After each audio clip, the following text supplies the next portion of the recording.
Damian, welcome to Accuracy Third. Thanks for joining us in the studio today. Yeah. So, Damian, how did you find your way to Burning Man? I was living in Sacramento. Oh, I'm so sorry. It was all right. This was a better phase of Sacramento. Whoa. Yeah. There was a better phase? I moved downtown. I started in Orangevale.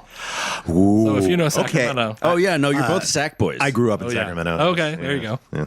So started in Orangevale, moved to Citrus Heights, moving on up. And by the time I made it downtown, it was fun times. It gets more generic as you go. Like you start in Orangevale and then you move to Citrus Heights and then you just go to like Fruit Town. Which is the one which is like Plant Land? the mall and the plazas near the Capitol.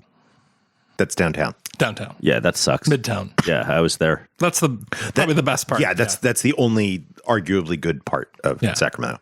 Maybe like Land Park, Curtis Park, but Oh, there's some beautiful areas. Yeah. I broke my old-timey cell phone like when I was in Sacramento 14, 15 years ago, down in the downtown Capitol area, back when we all had those real ugly blue brick phones. Oh, yeah. And like Sacramento is literally the only place in my entire life where I have broken my phone and solved that problem in like under an hour. Because there's so many cell phones. Like that happened. I walked like a block and a half in like a tizzy and a haze, and like there was a T-Mobile store. Yeah. They just dealt with it. checks out.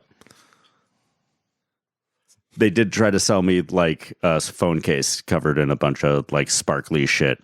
Well, you just broke your phone. It makes sense. Oh shit. So, It had the Tweety Bird with the baggy pants. God damn it. It did. so And you the Tasmanian devil with a baseball cap on backwards. Exactly. so you moved in from the periphery to the Imperial Core, and That's right. Yeah, my ex-wife, I guess, we were married at that time, had a coworker, kept talking about this crazy thing in the desert. And I just kept asking about it. She was like, all right, you seem cool. Why don't you come and hang out in San Francisco, meet some friends, see if it's for you. So that was January 2008. Not bad. Yeah. I thought you said that was a good time in Sacramento. Well, he found out about Burning Man and then left. That's right. I left later that year. That is legit the year I left Sacramento for Oh, the really? last time. Mhm. Yeah. December 1st, I think. Wow, you followed me by like 1 month. I think I moved on Halloween. You moved down here. I moved to Portland. Oh, Portland. I moved to Tahoe. That's move up. Oh, yeah. It was a solid move. Mm-hmm. I was able to live for cheap, not have a job, join a band, Nice. start a band. That is the dream. Yeah. So, yeah, 2008 was my first year. And I've kind of had a very similar experience every time I've gone because I've camped with the same people, roughly the same place. Like we're always around 6:30 in E, always in the neighborhood. Mm-hmm. I camp with a very gay camp. I'm the token straight guy. It's pretty good. You get a lot of attention. Yeah, it's a fine way to go.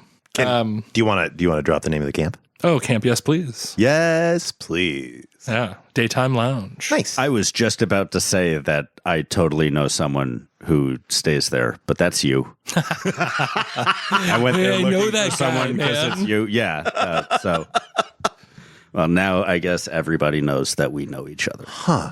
Yeah. So how many times have you gone? 7. 7 times, all in the same area. All in the same area. Yeah, never been. We've been up near 9. We've been down at 5:30 maybe.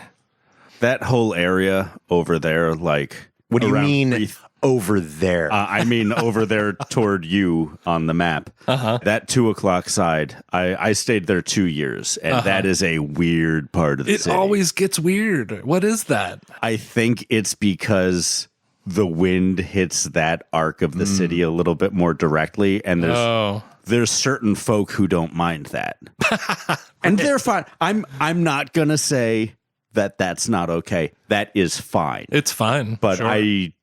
that's not my vibe, man. So my theory has always been that that's a holdover from the days of the volume gradient of the city. You know, the city used to be a volume knob. 10 o'clock was got way it. loud. 2 o'clock was almost silent. This is the first I'm fucking hearing of this. I have never heard of that. There is like, I learn a new goddamn thing or 10 every single time I record, even if it's just like us and our co-host Beth. Yeah. Somebody mentions something and I'm just like, The org pays for the man to be built? This is pretty old school. Like, this was my first year and maybe my second and third. I don't know how long it lasted, but it's definitely like some late 90s, early 2000s shit. Mm-hmm. And I think there's maybe a bit of a holdover. Like, there are some crusty 2 o'clock sector campers who still insist this is the quiet part of town. And they're just putting off that like a hostile vibe towards anybody who's causing a ruckus. And it just makes for a weird neighborhood. Yeah.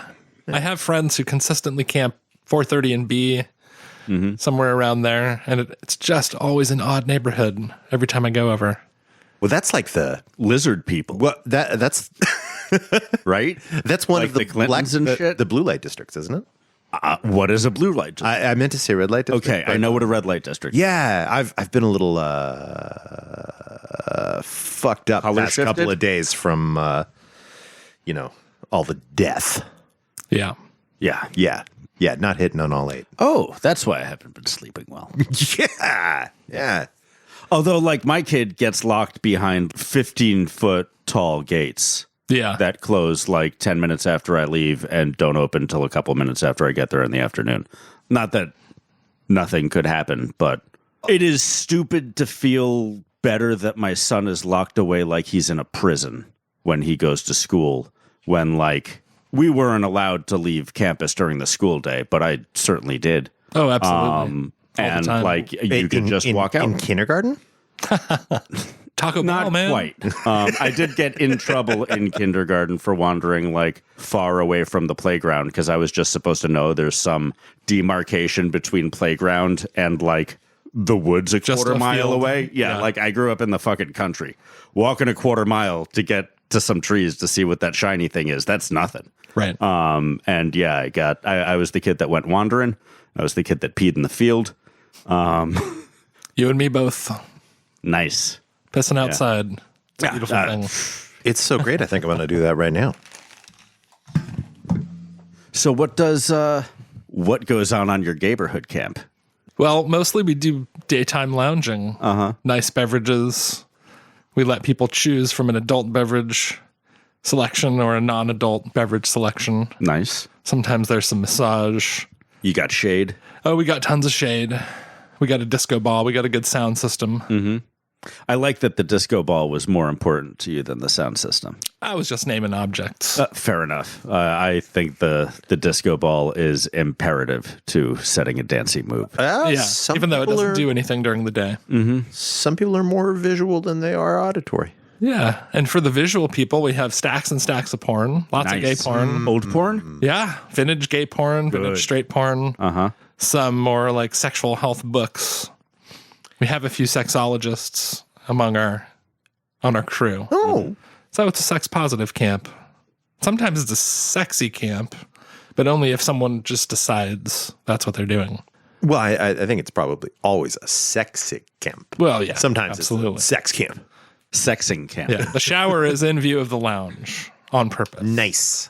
So probably my favorite feature, other than just lounging around all goddamn day, is we do a non-monogamy advice booth. Oh, nice. Oh, excellent. Yeah. So we put up a little shade structure. We've got the yellow booth. Like we have some Lucy booth? signs like the Lucy booth. We have some signs. The doctor is horny. The doctor is high. The doctor is whatever. Not a doctor. And yeah, we just sit and dispense advice all day. Lots of people wander by. That is so goddamn fun. Yeah. I got really fun. the chance to be in a Lucy booth last year at a fundraiser for Air Pusher, and it was just a fucking blast. Like, now I want to go find an unoccupied one at Burning Man and just plunk down. Oh, you can. We have guest doctors all the time. Nice. So just come by and say, "Hey, I want to man the booth." Hey, I consider myself relatively knowledgeable about ethical non-monogamy. Yeah. Well, didn't you get an honorary sexology degree? That's true. I am actually a fully qualified sex educator. There's that too. Yeah. See? Well, all right. We're going to put you to work. And I've built a booth before, and I've been a disaffected Cupid bureaucrat in the back of a box truck at a night market that we did ages ago. That was a blast. Met somebody who I had heard several friends from back east describe their experience with. And it was so singular and weird that this guy talking to me in the back of a box truck, I was just like, is your name Anselm? And he was just like, yes, what? But he was a dude who like picked up an affected British accent like back in college for like, and not like fully British, like British, vaguely European, would pretend that like he was Madonna. From different, yes, like Madonna would pretend he was from different places. Like would was his name really Anselm, or did you just pull up like the most obscure name that your brain would cough at? No, he chose the name Anselm. And then kept changing that as well and changed it to Anselm. That's a swing right there. Yeah. And like, I don't remember what the really weird story that I heard about him and his girlfriend was, but he was recounting a version of that in the back of the box truck where I'm going to solve his like romantic problems. Oh, it was an advice truck. I see. Ish. I mean, I was doing Cupid bureaucracy. Like I was also providing emotional divorces and things like that. It was pretty full service. I probably have like my little forms and shit that I designed and printed out for that. It was a ton of fun. But at some point with him recounting this story to me, I realized that like this seems familiar, not because it's the story I've heard before, but this is your weirdly warped perception of this story that I've heard like 3 other people recount properly. And what is your fucking weird, like pseudo-European name? Yeah, Anselm. Anselm. So was he seriously inhabiting these accents? Like this was his whole persona? That was his thing now. Yeah, he had been doing that for like 10, 15 years after college at that point. Like he was still doing it. He was still dressed vague Euro trash. Well, I must away. I need to practice my affectations for tomorrow. Yeah. Hey, commitment to a bit. Yeah, you know? some people can't put down a bit. That's true. Right. He's just method bit Method guy. being. Yeah. Yeah. Method guy. All right, enough about Anselm. Because it's not Method Man. No. So Damian, flesh this out for us. So you kept hearing about this party and met some friends in San Francisco. How did that first year pan out for you? Oh, it was pretty great. Yeah. I think I might have. No, I didn't do the truck that year. Just came regular. Tent style? Yeah, we have tents with shade structure. And so it was camping plus. We have a lot of infrastructure. So you slotted right into a already fairly well developed camp. Yeah, we've got a big rig trailer Shirley Jean that we park at Bruno's, and we had a truck back then. We would go to South Lake Tahoe and unload all of our shit into a 24-footer. And it's nice to inherit like somebody else's proven logistics for shit like that. Oh my God, yeah. I don't know if I would have gone. I mean, it was already one of the hardest things I'd ever done. Just showing up and building all the stuff. When I finally graduated to like showing up and having Burning Man provide infrastructure for me to do my job, I was just like, oh, this is a whole new world. Yeah, it's kind of magical. What kind of work did you have to do that first year? Oh, so we have an evap, the gray water evap, the vial fountain. It's not vial, actually. It works beautifully. Doesn't even smell. Ooh. It's a little vial to look at, I suppose. Yeah. That's not the best part. It's a bit distressing. Like you have this constantly moving, churning reminder of your collective filth. Maybe we all kind of need something like that Yeah. Yes, we do all need to evaporate our gray water at Burning Man unless we want to haul it back. as a society. Right. Did you do this? Look. Did you do this? Look, Look at what you've done. every time I go into the city or come back from the city, I have to smell the waste treatment plant right at the foot of the bridge. I think I get that reminder plenty. Not every time. You've gone past and haven't smelled it? Yeah. Once in a while. It's not always churning. Yeah, the sump pump doesn't turn on all the time. Yeah, like sometimes they got to let that shit settle so they can filter that shit out. Oh, wow. That's one of those times that I'm using shit for the right reason. Yeah, the scientifically accurate. Yeah, poopy. So yeah, gosh, we put together the kitchen, and a couple of shade structures for the tent condos, and then usually 3 or 4 shade structures all linked together for the main lounge. So you were looking forward to a big party in the desert. How did that feel coming out and being at a construction site? Oh, I love work. I mean, I like building shit, and I like lifting heavy shit. So yeah, I was good with it. I mean, it's kind of unending and very grueling, but it's an easy environment to be in. My campmates are very like, take a break whenever you need it. There's no pressure. Everyone is just working at their own pace. Oh, good. It's the only way to effectively managing anything out there. You try and push people, they're just going to fall over. They're going to fall over, or they're just going to be like, I could go have fun. Right? Yeah. So I'll see you in a few days.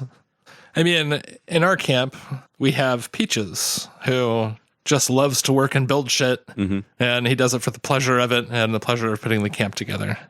And sometimes I'll go to bed the first night we're there and he's working, and I'll wake up and he's working again, and that's how he likes it. But he doesn't put any pressure on anyone. That's lovely. Yeah. It's really nice. He's also hyper competent. Yeah. It's important to have somebody like that in every group. Those are our camp tops. Yeah. Nice. Gotta have the camp tops. You Very absolutely important. do. What was your experience the first year like relative to your expectations of what it was going to be like? I would say, I mean, far different in so many ways, because actually being at a place, it's not like there was a bunch of movies to watch back then. Right. I mean, maybe there were a few, but I didn't do that. And my friend told me stories, and so kind of mythologized it a little bit. And I found it equal to or greater than expectations. Was there a particular experience or thing that stood out that just sort of knocked your socks off? Put the hook in you? Well, like on Monday, we're finally done building the camp every year. That's how it always goes. We think we'll be done on Sunday. We talk a big game. It's wishful thinking. Halfway through Sunday, someone's breaking down already, and you know, someone needs to take a break, blah, blah, blah. So by the time the sun is setting on Monday, everyone has actually gotten a shower, and we're going for what we call Gold Star Monday. And it's basically a camp roll, an MDMA roll out on Playa, and we try to time it with the fireworks. And the first year I was there, I didn't know about the fucking fireworks. So all I knew is, you know, we've worked hard for a few days, and we all came together. We're all clean. Everyone's dressed up for the first time. We go out, the drugs are kicking in, and then motherfucking fireworks, 360 degrees. You know, the fireworks are a thing that I forget about every year.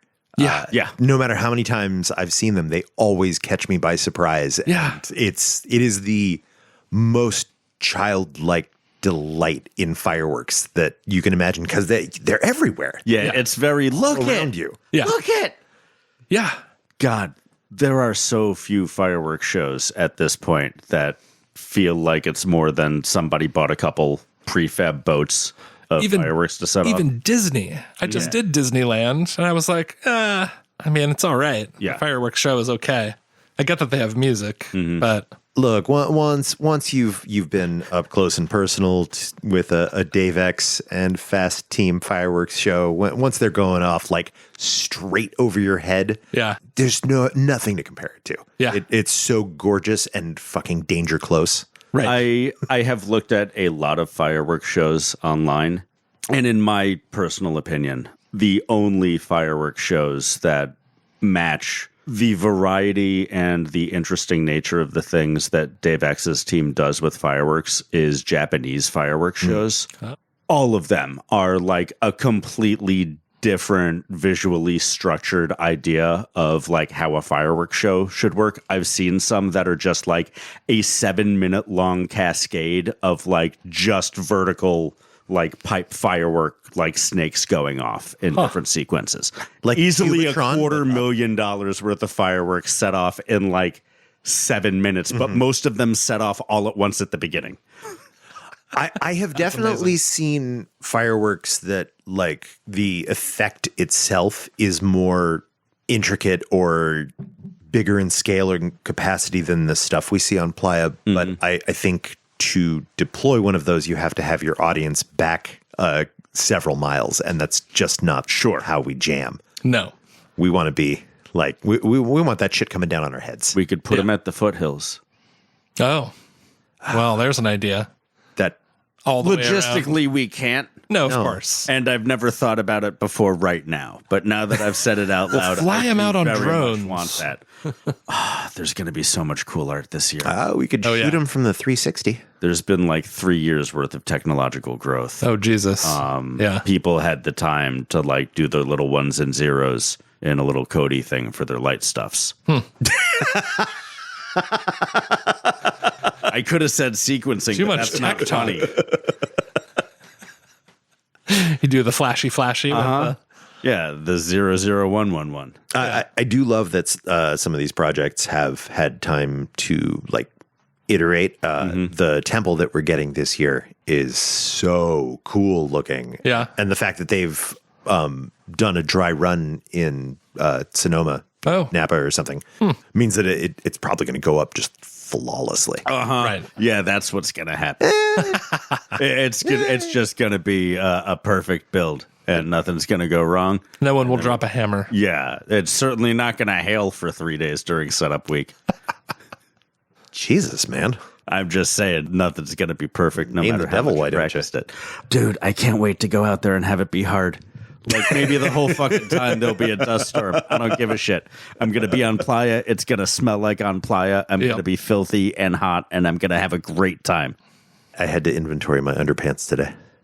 Ooh, I need to inventory my underpants. That's an important... 100% true. Yeah. I'm doing the longest run I've ever done. I have just enough to make it. Well, How many days are you going out? Basically a full month. Oh, wow. Yeah. Okay. So what was like your peak moment at Burning Man where you looked at that and were like, I can tell this story to people and have them understand like why I do this thing and how it's great? The one that comes to mind, because sunset to me is the best part of the day. And that's when I always take a shower right after the sun goes behind the mountains and everyone cheers and the cool shadows and the pink glow and all that starts happening. It's a magical time to shower outside. And I think I had showered a little early this day, walked out to the playa to watch the sunset.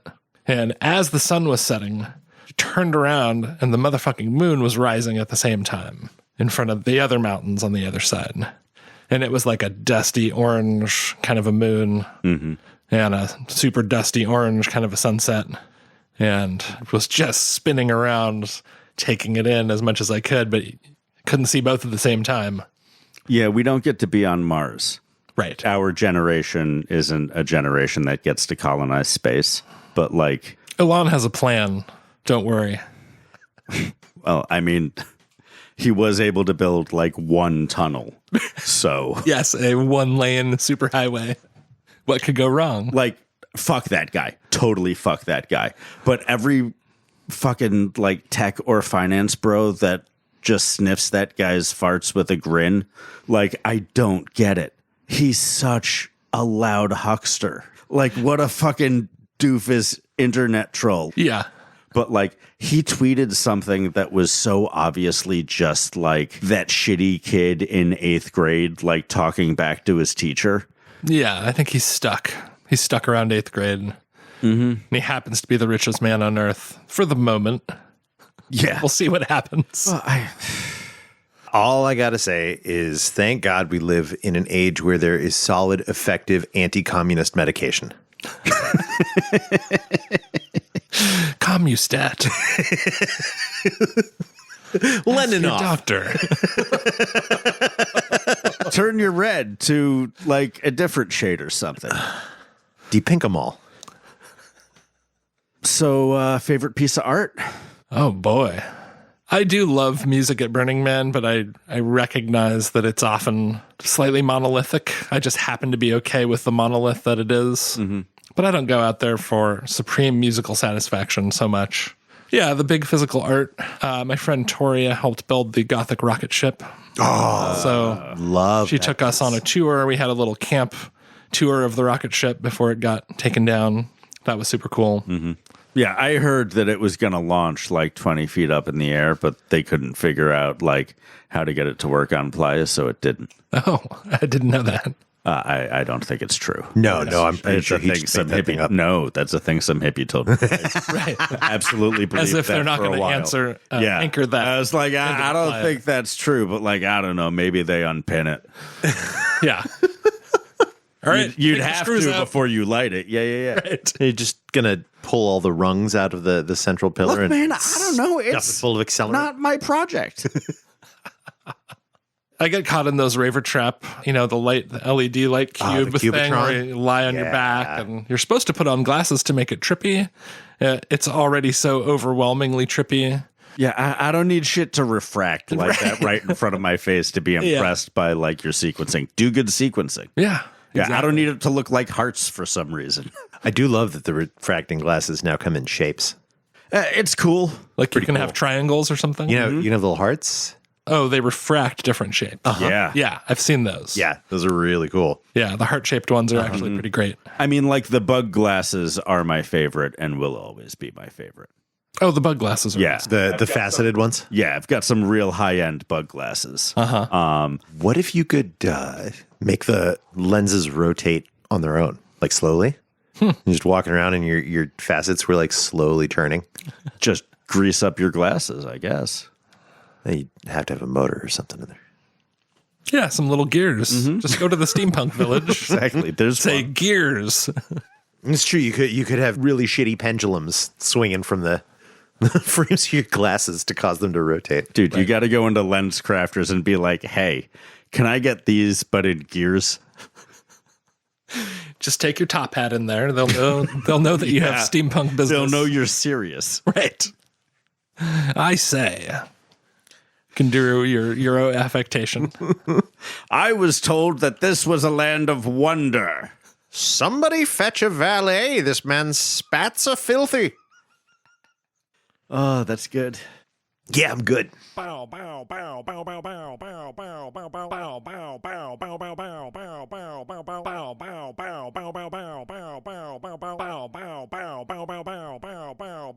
So what's the weirdest thing that ever happened to you on Playa? I mean, I'm not thinking of anything super duper weird. Rolling around in the animal control art car on a lot of drugs, piles of us. There's definitely a gas leak. There was a gas leak in that van. So it smells like gas, and there's like 14 of us. And some rando woman comes in and drapes herself on us and just starts making out with people. And then after a moment, she's gone. I mean, that's I don't know how weird that is, though. that's a little weird in the context of everyday life. It's not weird if you got yourself an animal-y or furry kink and like you come across a cage full of like everything that gets you hot. Right. Yeah, I get that. Yeah. So were you dressed as some sort of I have a giant, like, kind of Mad Max bear vest. Oh, yeah, And a yeah. bear hat. That'll do it. Nice. I don't think I've any outfits that would get me captured by animal control. Oh, I wasn't captured by them. We were just partying. It didn't look that different, but Right. It's just something that's dawned on me. I don't think I have any like critter outfits at all. That's too bad. I have a fuzzy cape now. okay. Yeah, that's not a tail. It's not. No, it's not.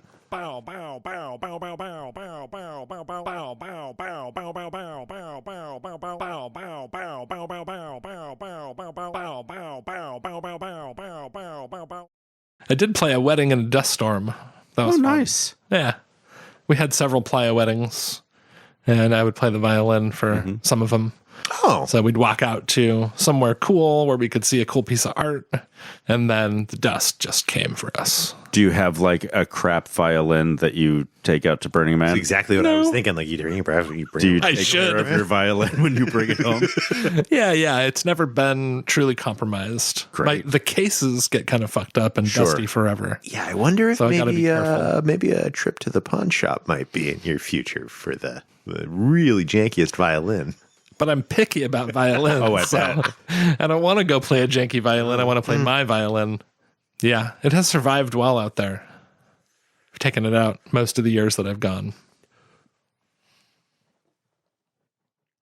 So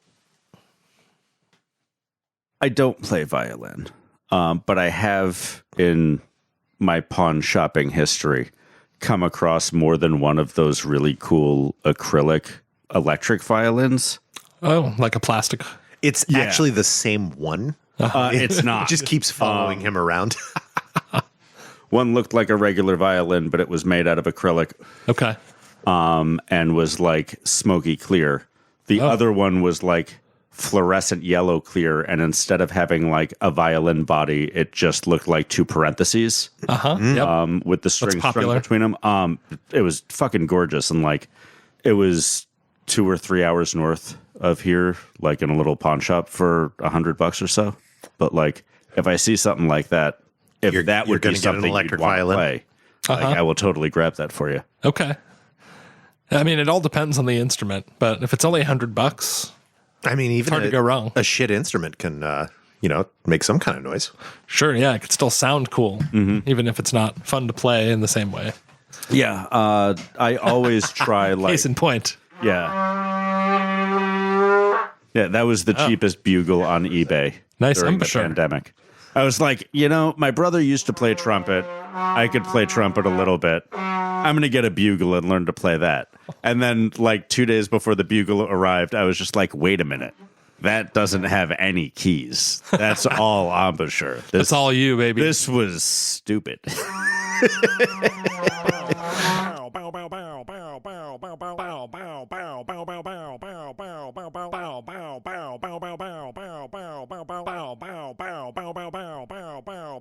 There are these times when I'm supposed to do something, like I've made a plan with a person.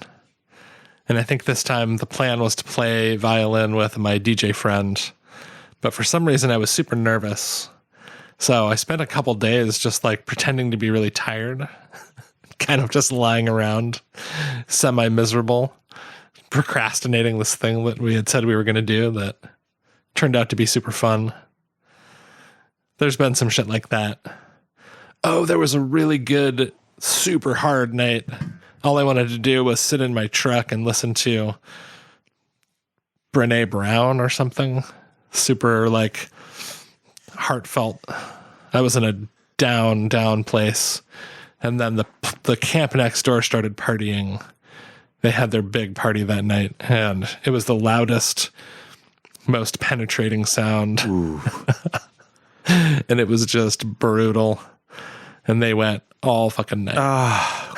Yeah, when you're when you need like quiet, nourishing time, and somebody else is just like having it, just going all out. That is the worst. Yeah, and they were super nice people, so I couldn't even hate them. Yeah, they're not wrong. So is nice. the problem? Yeah, and there was good music. I would like look up from my horror show that I was having and be like, oh, that's a really good track. That has a clarinet on it. That's fucking cool. God damn, it is late. It was so loud, and it was like faster than regular house music, probably like 130 or something. Just fast enough that it feels like an assault. Yeah, it's too driving. Yeah. They must have had certain kind of drugs. Probably really good, very plentiful. Yeah. Yeah, I reference it a lot on this podcast, but I was once auditorily assaulted by some psytrance Israelis for an entire 7 days, nonstop. They came, they set up, they pointed like 5 gigantic speakers at us, and they played psytrance.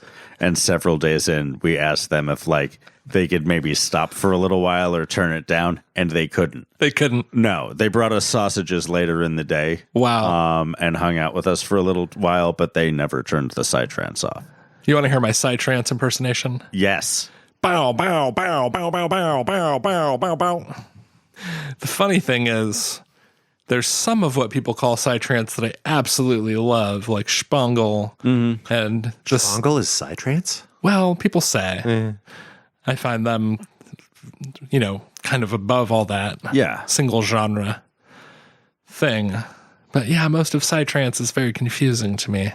I discovered Shpongle completely organically by Googling Spindle. music to take mushrooms to. Oh, there you go. Wow. No, that's a good keyword choice Yeah. for that. Yeah, you'll find Shpongle. The answer is yes. Shpongle. And the band, yes. No. Sure. No.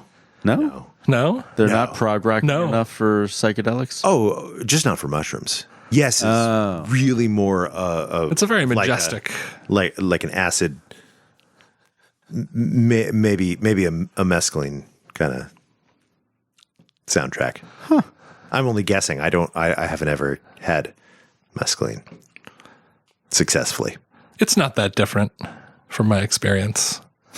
Although I'm sure I haven't done a proper mescaline journey. I would expect it to be quite different just based on the fact that it's an entirely different class of chemicals. Yeah.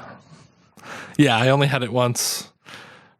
It might not have even been mescaline. Yep. But my friend said, "Hey, you want some mescaline?" And I said, "Sure." Exactly my feeling about my mescaline.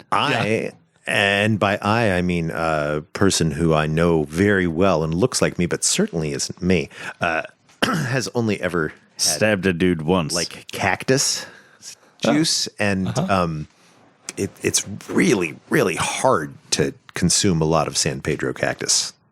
I can imagine. Consume a lot of San Pedro cactus. Oh, to do a proper. It's like one of those giant Coca-Cola cups Whoa. full of like nasty, bitter cucumber milkshake. It's not good. Wow. It's not good at all. It's very hard to keep down. Yeah. But on the other hand, DMT's disgusting. Sure, but But that payoff. But it's not very much of long. it. I mean, ayahuasca sounds like a bargain compared to San Pedro. I understand you can concentrate it down and actually like pretty effectively extract most of the mescaline. 6 hour energy it. I don't know about that small, Right.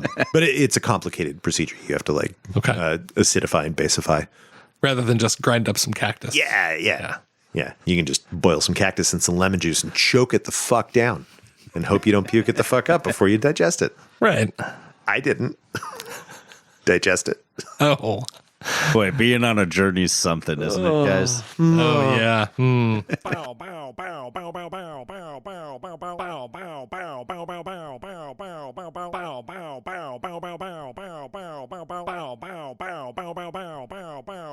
When I worked at Wendy's, I had a dick manager and a cool manager. And I would open the store and then I would work the grill. But part of the opening was you got to make the chili. You got to do like a bunch of prep because things are a little more fresh. And he would let us smoke cigarettes in the back while we made the chili.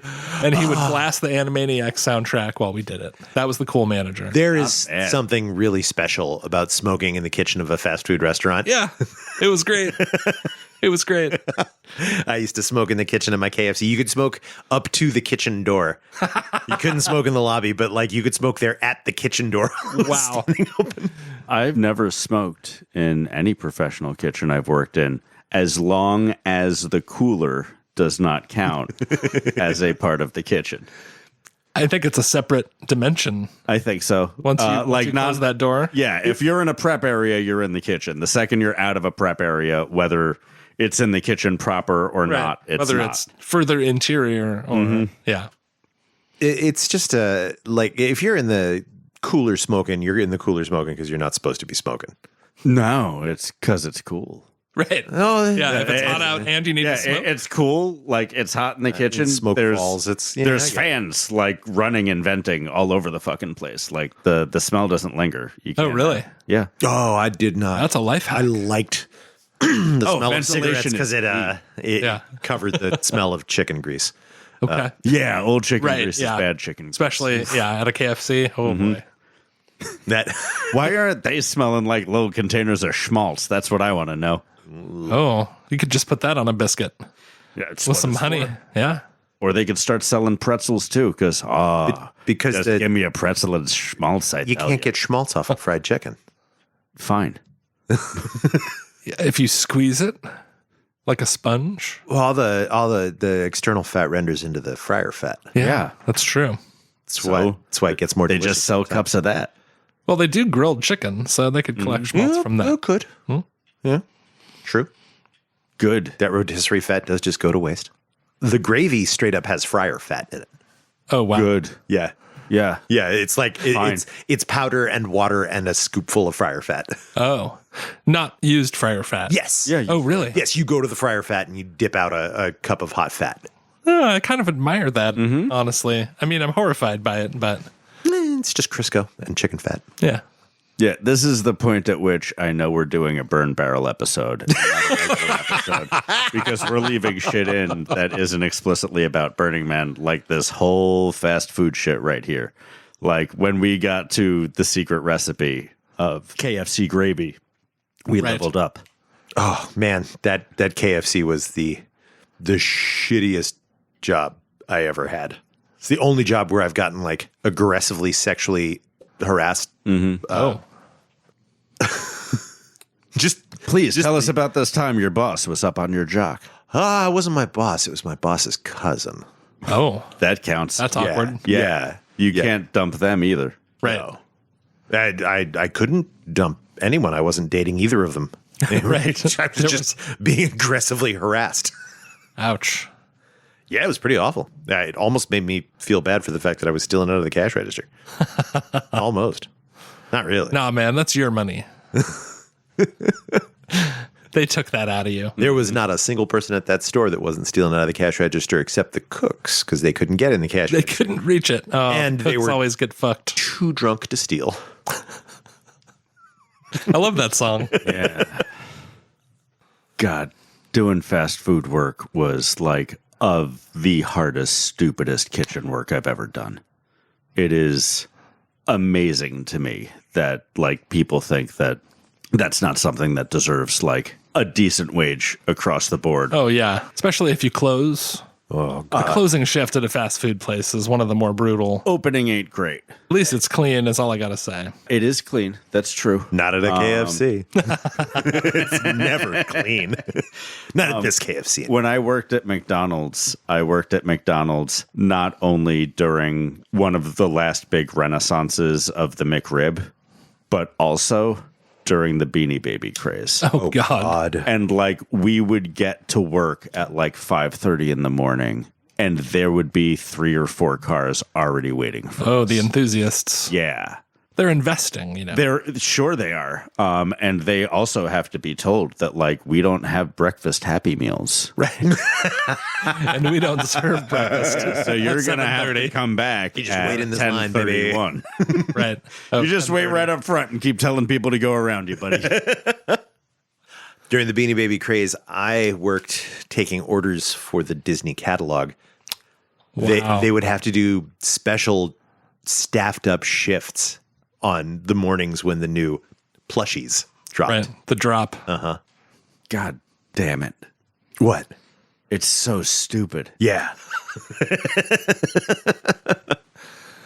What, you don't think those You didn't those get your Princess doll. Eric You can't get your plushies doll. are have appreciated in value at this point? Some of them, sure. Only the ones where there's NFTs of them. Yeah, none. Yeah, none you can get off the phone. Remember back when scalping was illegal? Fuck. Right. When we didn't have internet companies scalping tickets immediately with bots? Look, Yeah, nothing is just within- illegal if a corporation can do it. That kind of seems to be the path we're following. Yes. Yeah, if enough people do it, or you do it in an organized enough fashion, then I've come up with the solution. Policies. The solution is you make policies, and then when like the policies are illegal, you go, well, but it's these policies. Well, who made the policies? Well, we kind of all did. You can't put us all in. Check it out. TerminateYourPregnancy.com. okay. An unborn's life couldn't possibly be more important than our profit margin. Huh? Huh? I am Nothing more uncomfortable by sacred that. in this country than I'm not uncomfortable by profits. much. Oh, you're saying putting up profits Yeah. versus sell clumps. I'm saying that the only effective way I can think of to push back against the anti-abortion insanity is make it about corporate profits. It's the only way to win. It's worth a try. I'm willing to do it, but I don't know how I can ethically take a profit for that. What, Oh, for donate the providing profits. medical services? Yes. You don't know that it's unethical to have a for-profit healthcare system? I don't think it's in the context of the American way. It can never be unethical to make profit. Oh, well, USA. Right? Ethics are situational. It's all about context, and our context is America. Everything must be profit. USA. USA.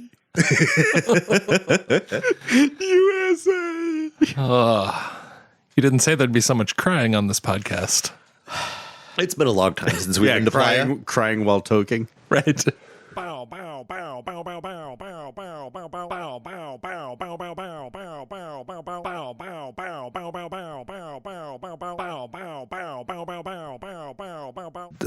played the clarinet for a little while, but not long enough to actually learn to circle breathe. Just long enough to learn that I wasn't that interested in the clarinet. Yeah. It's too bad I got into it too early. I think I would have enjoyed it more if I'd have come at it later. I like the clarinet now. Yeah, I'm pretty sure you oughtn't be offered woodwind instruments when you're a child. Well, I wanted to play the saxophone. So did I. Like Huey Lewis in the News. Yeah. But they wouldn't let me. They're like, you got to play the clarinet first. Yeah, I wanted to play the saxophone like Roland Kirk and John Coltrane, and I realized very quickly in fourth grade that that just wasn't going to be in the cards.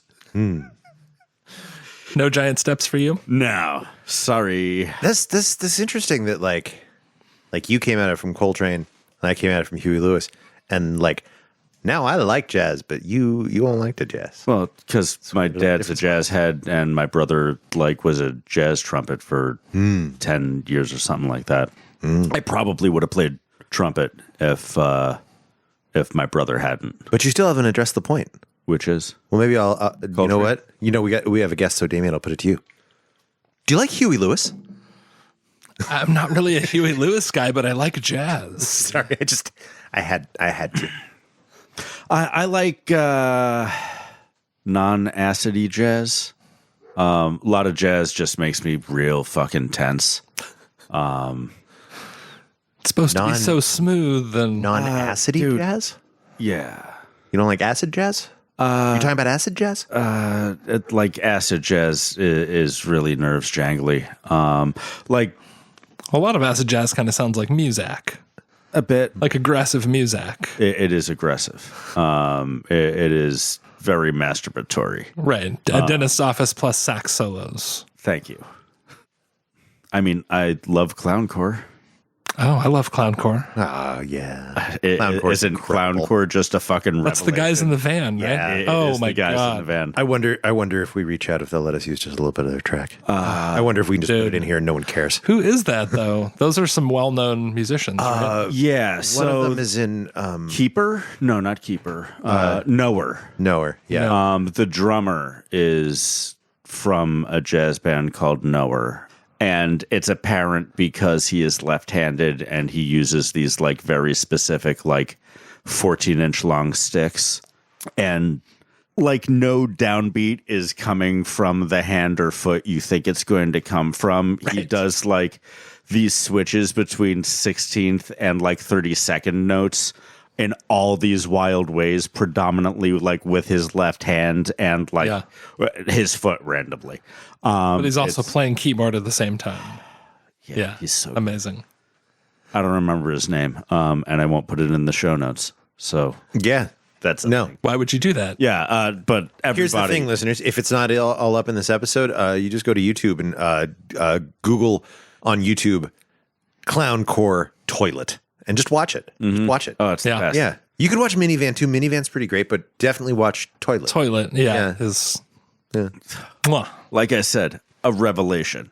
I had one of those moments when I was watching that YouTube video that I had back in the day watching MTV or any of the other satellite or cable provided random music video generators, where there was the delight at discovering something very deeply weird and aggressively creative, and the slow dawning realization that oh my God, this is serious musicianship. Yeah. These are masterpiece. It is 30-second cuts. Such elevated noise thrash metal jazz fusion like toilet rock.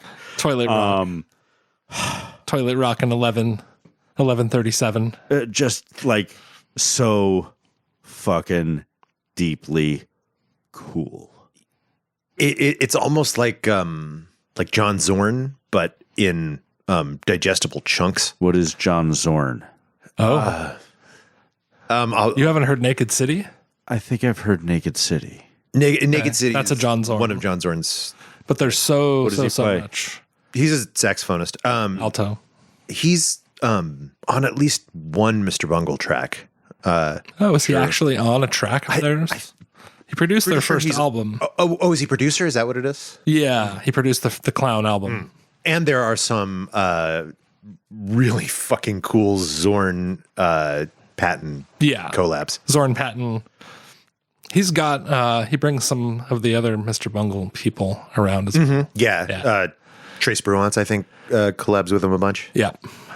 John Zorn. Google it. All right. You'll be happy. So there is so much John Zorn. Oh, Jesus. We'll put it in the show on our that's right. hard drive.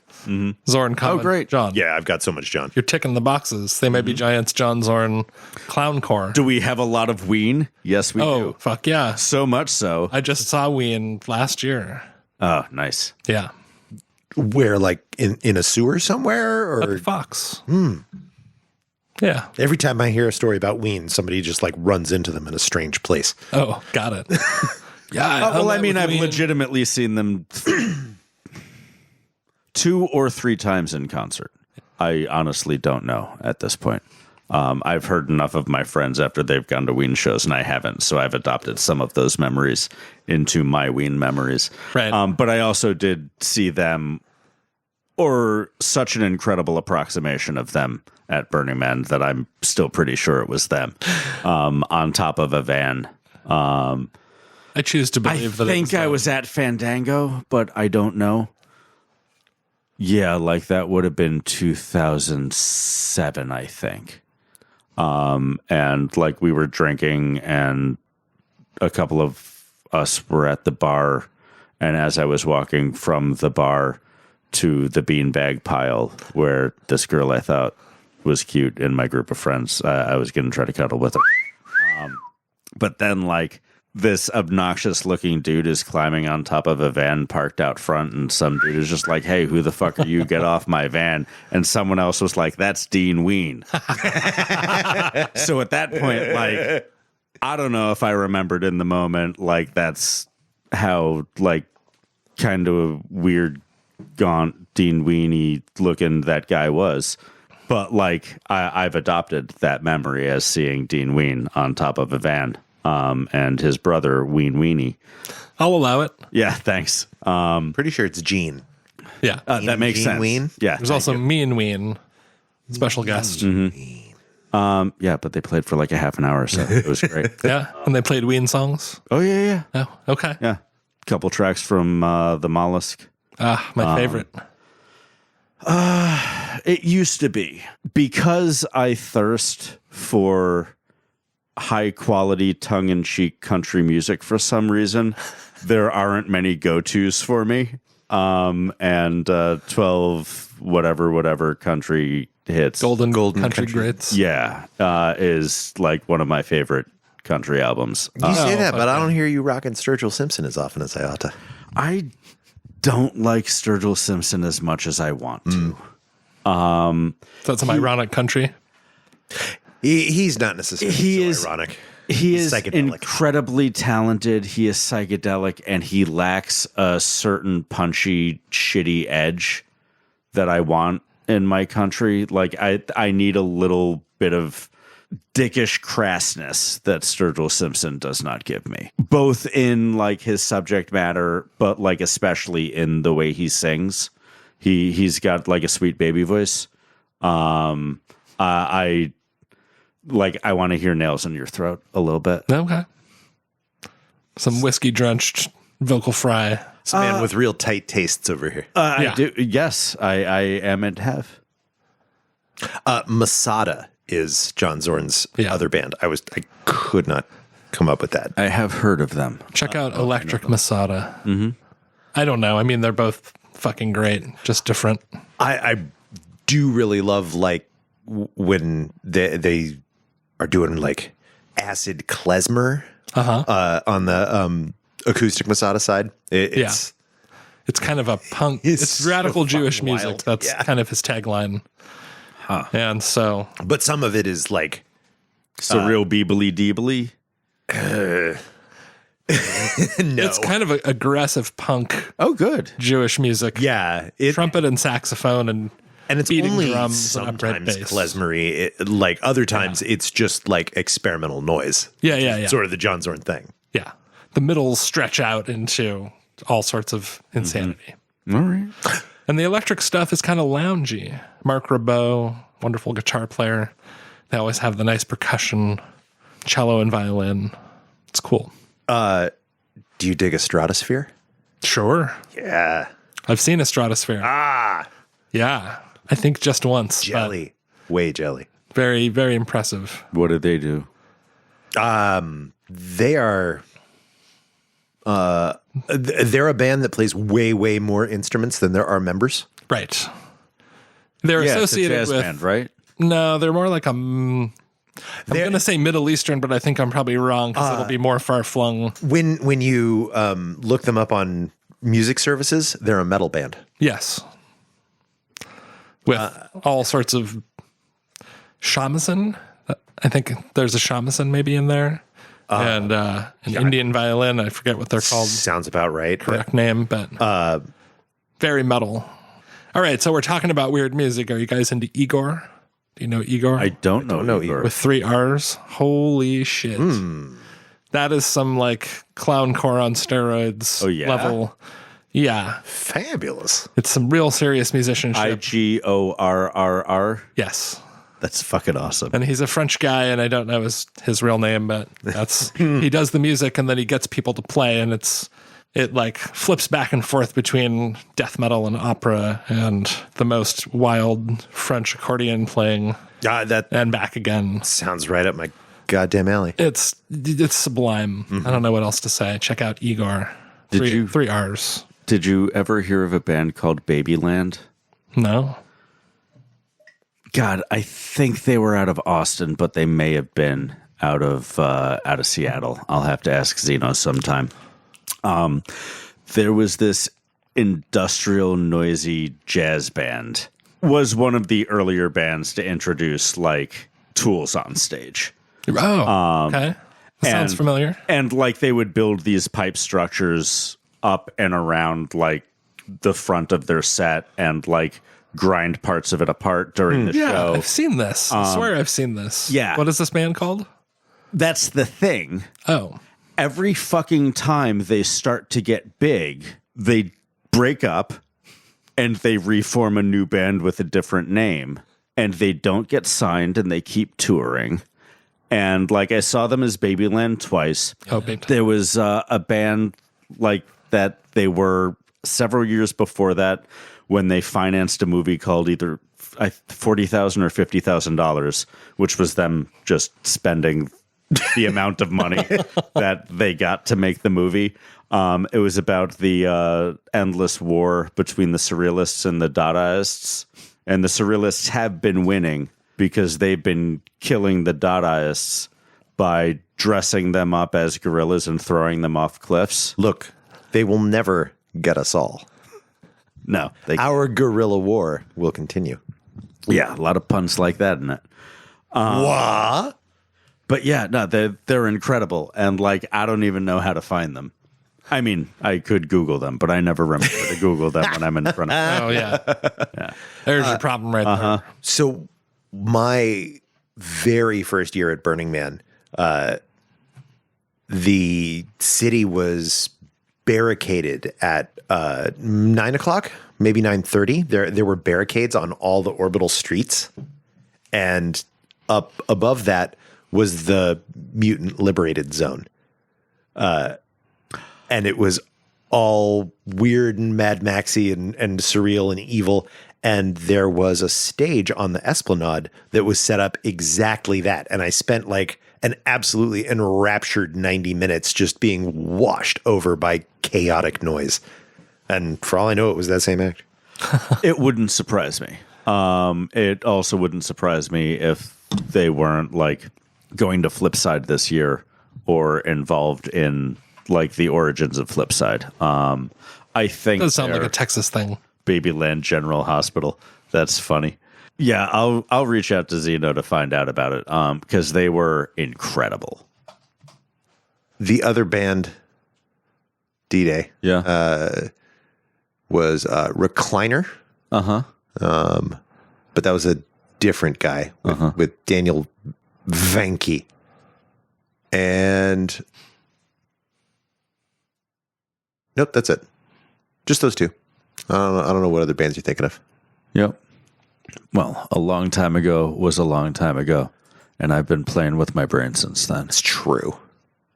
It's fine. We're not meant to memorize the discography of our favorite noise acts. I've always been mostly in the moment. Not like in the moment, but There not wasn't aware even of like the last moment. big Right. internets when you learned to enjoy this thrashy shit. That's true. Maybe a BBS or two. But that takes dedication.